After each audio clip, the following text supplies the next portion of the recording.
Hello student, welcome to my channel Sudhir classes. आज का ये वीडियो क्लास 10th के सभी स्टूडेंट के लिए बहुत ज़्यादा इंपॉर्टेंट है। जितने भी छात्र बोर्ड एग्जाम की तैयारी कर रहे हैं खासकर उनके लिए भी बहुत ज़्यादा इंपॉर्टेंट है।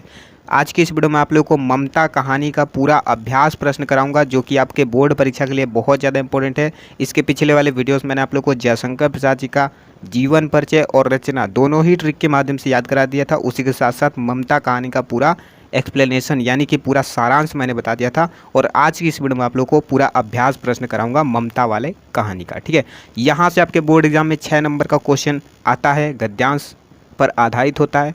और 4-5 गद्यांश इस चैप्टर में से ऐसे हैं जो आपका वायरल गद्यांश है और वो बोर्ड परीक्षा में आएगा ही आएगा। ठीक है, हर साल आता है बोर्ड एग्जाम में और इस बार भी आएगा। तो फटाफट से इस वीडियो को लाइक कर देना और अगर आप चैनल पर नए हो तो चैनल को सब्सक्राइब करके बेल आइकन को ऑल पर सेट कर देना। तो चलो यार, आज के इस वीडियो को शुरू करते हैं। पहला गद्यांश हमारा क्या है कि ममता विधवा थी, उसका यौवन सोन के समान उमड़ रहा था। मन में वेदना, मस्तक में आंधी, आंखों में पानी की बरसात लिए वह सुख के कंटक शयन में विकल थी। पहला क्वेश्चन क्या है, उपरोक्त गद्यांश का संदर्भ लिखिए। संदर्भ में आपको बता दूं कैसे लिखोगे आप बोर्ड एग्जाम में। सबसे पहले आप ये ध्यान दो कि ये जो गद्यांश है कहाँ से लिया गया है, ममता कहानी से लिया गया है। तो आप क्या लिखोगे कि प्रस्तुत गद्यांश ममता कहानी से उद्धृत है जिसके लेखक जयशंकर प्रसाद जी हैं। बस इतना लिख देना है। ठीक है, और आपको पूरा पूरा नंबर मिल जाएगा। चलो दूसरा क्वेश्चन देखते हैं। दूसरा क्वेश्चन हमारा, गद्यांश के रेखांकित अंश की व्याख्या कीजिए। यानी रेखांकित अंश आपका यहाँ से यहाँ तक है। अब सबसे पहले ये कहानी है किसका, जयशंकर प्रसाद जी का है। तो आप क्या लिखोगे व्याख्या करते समय, सबसे पहले लिखोगे कि प्रस्तुत गद्यांश में जयशंकर प्रसाद जी कह रहे हैं कि वह जो युवती जो रोहतास दुर्ग यानी किले के कमरे में बैठी हुई थी उसका नाम ममता था।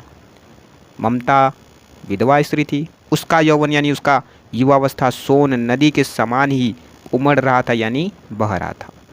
मन में वेदना, उसके मन में कष्ट था। मस्तक में आंधी यानी उसके मस्तक में विचारों की आंधी चल रही थी। और आंखों में पानी की बरसाती अर्थात उसके आंखों से आंसू आ रहा था। और वह सुख रूपी कांटों के सैन्य माने बिस्तर में विकल माने परेशान थी, व्याकुल थी, बेचैन थी। ठीक है, तो बस इतना ही लिखना है आपको रेखांकित अंशों का व्याख्या में। ठीक है, आगे देखते हैं तीसरा क्वेश्चन, उपरोक्त गद्यांश में हिंदू विधवा की स्थिति कैसी है। तो संसार में सबसे तुच्छ निराश्रय प्राणी यही है हिंदू विधवा की स्थिति। ठीक है, चलो दूसरा देखते हैं गद्यांश। हे भगवान, तब के लिए विपद के लिए इतना आयोजन, परम पिता की इच्छा के विरुद्ध इतना साहस, फेर दीजिए पिताजी मैं काँप रही हूँ, इसकी चमक आँखों को अंधा बना रही है। पहला क्वेश्चन, उपरोक्त गद्यांश का संदर्भ लिखिए। संदर्भ मैंने आप लोगों को बता दिया कैसे लिखना संदर्भ। प्रस्तुत गद्यांश या फिर प्रस्तुत गद्य ममता कहानी से उद्धृत है जिसके लेखक जयशंकर प्रसाद जी हैं। ठीक है, बस इतना लिखना है, आपका ये राइट आंसर हो जाएगा और आपको पूरा नंबर मिल जाएगा। ठीक है, आगे देखते हैं दूसरा क्वेश्चन, गद्यांश के रेखांकित अंशों की व्याख्या कीजिए। रेखांकित अंश आपका यहाँ से यहाँ तक और यहाँ से यहाँ तक है। तो आप सबसे पहले क्या लिखोगे कि प्रस्तुत गद्य में जयशंकर प्रसाद जी कह रहे कि ममता कह रही है, क्या कह रही है कि हे भगवान, तब के लिए विपद के लिए यानी तब के लिए विपत्ति काल के लिए इतना बड़ा आयोजन, परम पिता परमेश्वर की इच्छा के विरुद्ध इतना बड़ा साहस पिताजी, इसलिए फेर दीजिए पिताजी अर्थात लौटा दीजिए पिताजी क्योंकि मैं काँप रही हूँ और इसकी चमक ही मेरे आँखों को क्या बना रही है, अंधा बना देंगी। ठीक है, अंधा बना रही हैं। तो ये हो जाएगा आपका रेखांकित अंशों का व्याख्या। उसके बाद है तीसरा क्वेश्चन, उपरोक्त गद्यांश में किस कार्य को ईश्वर की इच्छा के विरुद्ध बताया गया है।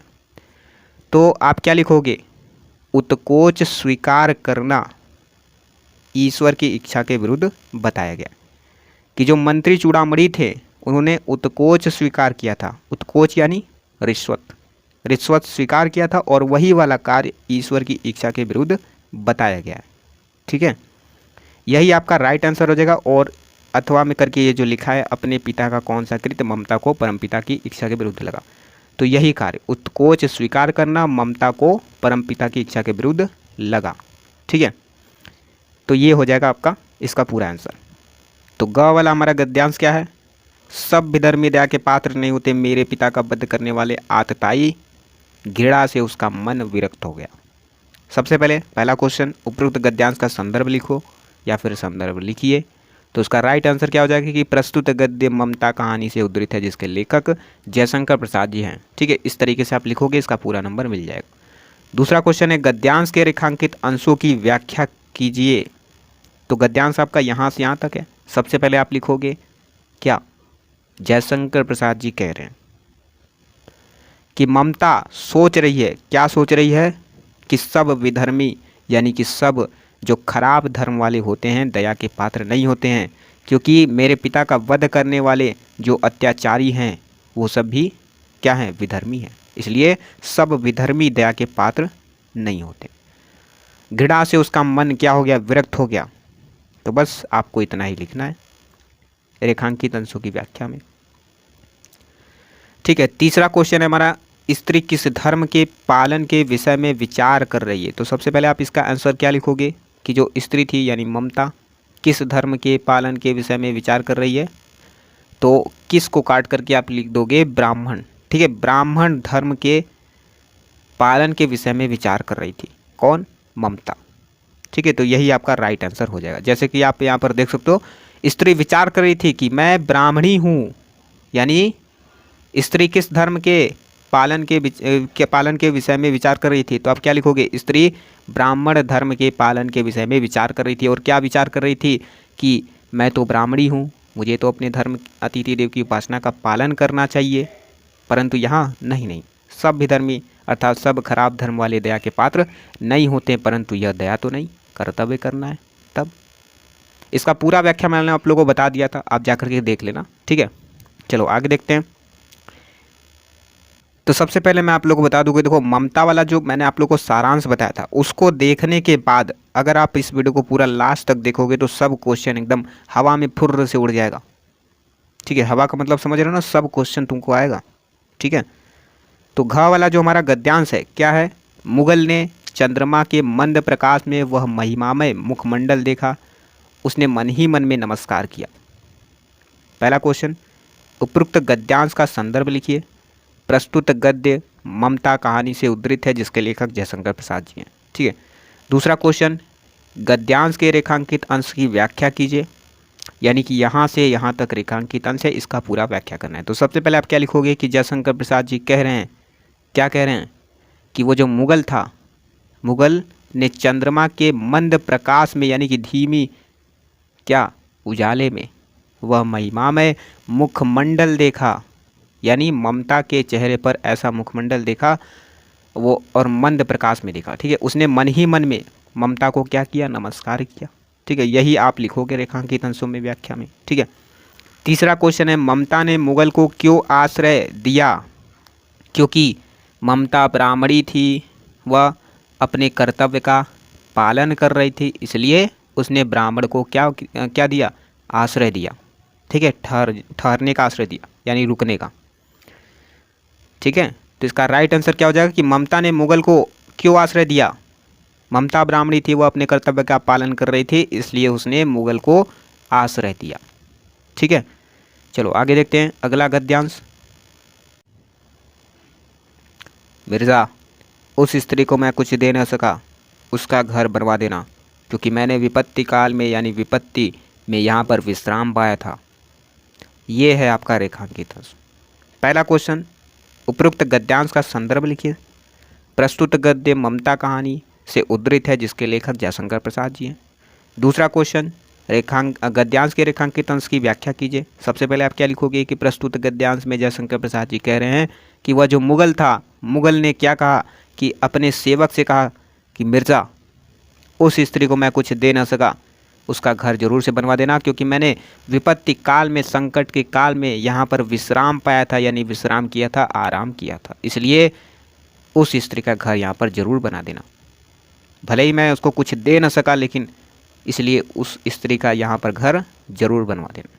ठीक है, तो ये लिखोगे आप गद्यांश के रेखांकित अंशों की व्याख्या में। ठीक है, तीसरा क्वेश्चन है, ममता क्यों भयभीत हुई। चित्कार ध्वनि से प्रांत गूंज उठा, यानी कि चित्कार ध्वनि से वह जो राज्य था गूंज उठा, इस कारण ममता अत्यधिक भयभीत हुई। ये आपका राइट आंसर हो जाएगा। ठीक है, आगे देखते हैं नेक्स्ट क्वेश्चन, यानी कि नेक्स्ट गद्यांश हमारा कौन सा है। मैं आजीवन अपनी झोपड़ी के खो दे जाने के डर से भयभीत रही, भगवान ने सुन लिया, मैं आज इसे छोड़ जाती हूँ। पहला क्वेश्चन, उपयुक्त गद्यांश का संदर्भ लिखिए।